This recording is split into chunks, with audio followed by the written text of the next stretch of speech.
우리는 토트넘 팬 아니다. 손흥민 팬일 뿐이다. 맞는 말입니다. 저는요, 네, 손흥민 팬입니다. 손흥민 팬이어서 유럽 축구에 더 관심을 갖게 되었었습니다.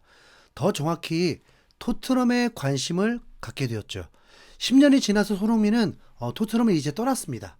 그럼 이제 토트넘 팬도 아니어야 된다고요?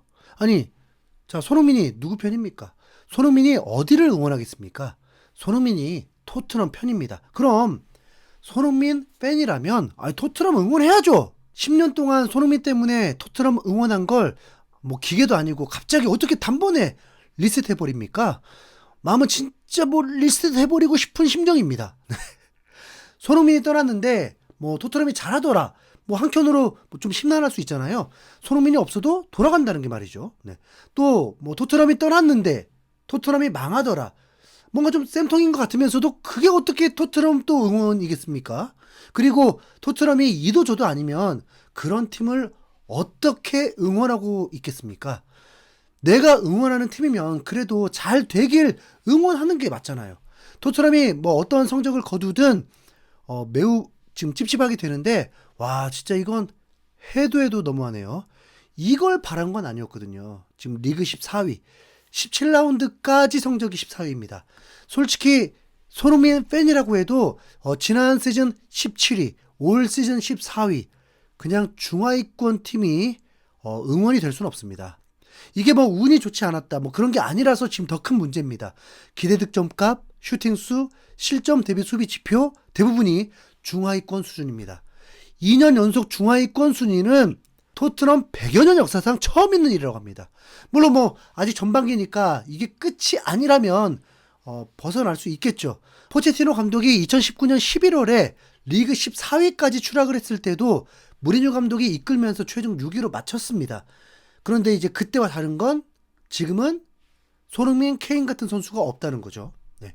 불안감은 이제 토트넘을 응원했던 팬들뿐만이 아니라 감독까지도 공식적인 기자회견을 통해서 토트넘의 레벨을 인정해버렸습니다. 프랭크 감독이 크리스탈 팰리스와의 경기를 앞두고 이렇게 말했습니다.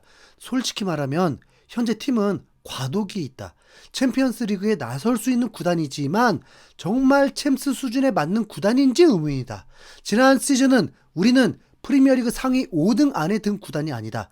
17위로 시즌을 마친 구단이었다. 마지막으로 두 대회를 병행한 건 3년 전인데 당시 8위로 시즌을 마쳤다. 이게 현실이다. 3년 동안 선수단의 변화가 있었다.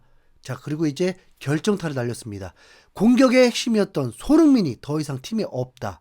제임스 메디슨, 쿨루셉스키도 마찬가지다. 이게 우리 구단의 현실이다. 네. 자, 감독 스스로 팀의 레벨을 인정해버린 겁니다. 시몬스가 7번을 받은 후에 손흥민의 대체자가 되겠다고 했지만 감독 눈에도 시몬스가 손흥민의 대체자가 될 수 없다는 걸 지금 현재 그 어떤 선수도 손흥민 대체자가 없다는 걸 인정한 겁니다. 자, 하필 본머스의 세메뇨라는 선수를 영입하려는 기사들이 나왔지만 이마저도 토트넘이 아니라 맨시티를 선택하겠다면서 토트넘 거부 사태가 벌어지고 있습니다. 지금 이런 팀이면 누가 옵니까? 돈을 1.5배를 줘야 가능할까 말까입니다. 솔직히 레비 회장 때도 구단 간의 거래를 잘했지만 선수들에게 지불하는 주급은 B클럽에 한참 모자릅니다. 감독마저도 지금 토트넘의 레벨을 이렇게 평가한다면 이러면 토트넘은 또 감독 경질 또 해야 되는 겁니까? 네. 지금 이 상황이 또 감독 책임입니까?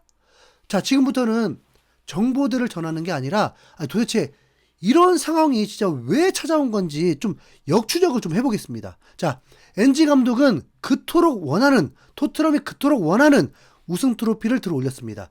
엔지 감독 스스로 본인이 경질될 걸 예상했을까요? 손흥민은 챔피언스 리그에 진출했습니다.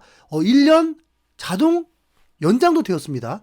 이적을 하는 것도 토트넘 상황도 본인의 상황까지 고려해도 겨울 이적 시장 때 미국으로 떠날 수도 있는 겁니다. 궁금해집니다. 토트넘 유로파리그 우승 주역 감독과 손흥민은 동시에 떠났습니다. 과연 누가 먼저였을까요? 손흥민이 토트넘을 떠난다고 하니까 엔지 감독 잘리고 그랬던 걸까요? 아니면 손흥민은 겨울 이적 시장 때 계약을 그대로 유지한 건 정말 우승에만 집중하기 위해서였습니다. 그건 맞잖아요. 그리고 그렇게 축제의 시간을 보냈을 때 이적하거나 감독 거취에 문제가 있다면 그렇게 즐거운 모습들만이 나올 수는 없었을 겁니다. 엔지 감독은 멋진 멘트까지 날렸죠. 최고의 시리즈는 시즌2보다 시즌3가 더 좋다. 네. 분명 퍼레이드까지는 손흥민과 감독의 거취 모두 정해지지 않았던 겁니다. 그런데 이제 감독이 먼저 경질이 되었습니다. 손흥민이 팀을 흔들리게 만들 리는 없지만 자신을 캡틴으로 세워준 감독, 손흥민은 윙어보다 스트라이커가 더 좋다고 했던 감독, 자신의 꿈을 이루어준 감독에게 감독을 신뢰하지 못해서 먼저 떠나려고 하지는 않았을 것입니다. 그런데 참 안타까운 건 최근 반더벤이 네빌과의 인터뷰에서 충격적인 비하인드 스토리를 전했는데, 유로파리그 8강전 2차전에서 1대0으로 앞서고 있을 때 이 상황에서 계속 공격만 할 수는 없다면서 선수들이 의견을 냈었고, 엔지 감독은 이를 받아들이면서 실제로 4강에 진출을 했습니다. 그리고 이후에 엔지 감독은 일부 동의를 하면서 상황에 따라서 유연한 전술을 선택하겠다고 했고, 놀랍게도 당시 메디슨, 클루셉스키, 손흥민이 빠져 있었지만 토트넘은 유로파리그 8강부터 결승까지 총 5경기에서 2실점밖에 허용하지 않았습니다. 제대로 수비를 하니까 수비도 성공을 했다는 거죠. 어차피 최상의 컨디션이어서 누구도 계산을 해보면 리그에서 다 져도 2부 리그까지 가지 않는다는 걸 알고 있었습니다. 어떤 이가 38라운드 마지막 경기를 4실점 대패했다고 분노 폭발하겠습니까? 지금 우승을 했는데 4일 사이에 우승 후에 술 마시고 파티하면서 축제 시간을 가졌는데 제대로 경기할 컨디션도 아니죠. 엔지 감독이 이끈 2년 동안은 팀은 원팀이 되었고 유연한 전술까지 적용되면서 이룰 걸 다 이뤘는데 감독은 경질되어 버렸습니다. 손흥민이 캡틴으로서 충격이지 않겠습니까? 선수들도 몰랐다는 것은 손흥민이 토트넘을 떠난다고 하니까 비수많은 눈물까지 흘린 걸 보면 정말 몰랐던 거고, 네. 유로파리그 우승 이후에 엔지 감독 경질 이후에 결정된 것으로 보입니다. 프랭크 감독도 진짜 완전 세대인 거죠. 결국 알고 보면 토트넘을 망친 건 선수들도 감독도 아닙니다. 이거 토트넘 구단의 결정이 팀을 이 지경으로 만든 겁니다. 현재 모든 클럽들은 한 감독 아래 팀이 성장하고 레벨이 높아지는 데는 시간이 필요하다는 것을 인정하고 있습니다. 그러니까 아스날이 8위를 해도 아르테타 감독은 경질되지 않았죠. 아르테타 감독이 6년째 감독을 이어가고 있더니 지금은 시즌마다 선수도 보충이 되더니 유럽 전체에서 지금 최고의 팀이 되려고 하고 있고 행운까지 계속 따라오면서 지금 리그 1위 챔스 전승을 달리고 카라바오컵도 4강에 올라 있습니다. 토트넘 구단은 뭐라고 이렇게 기다려줄 줄 모르는 겁니까? 토트넘 기사를 쓰는 양반들은 토트넘을 마치 B클럽 대열에 있는 것처럼 성적만 안 좋으면 그냥 바로 경질부터 운운합니다. 그래서 콘테 감독은 건강 이상으로 팀 그냥 내팽개쳐버렸잖아요. 멘탈이 나간 게 아니라 태도들이 수준 이하라서 그런 겁니다.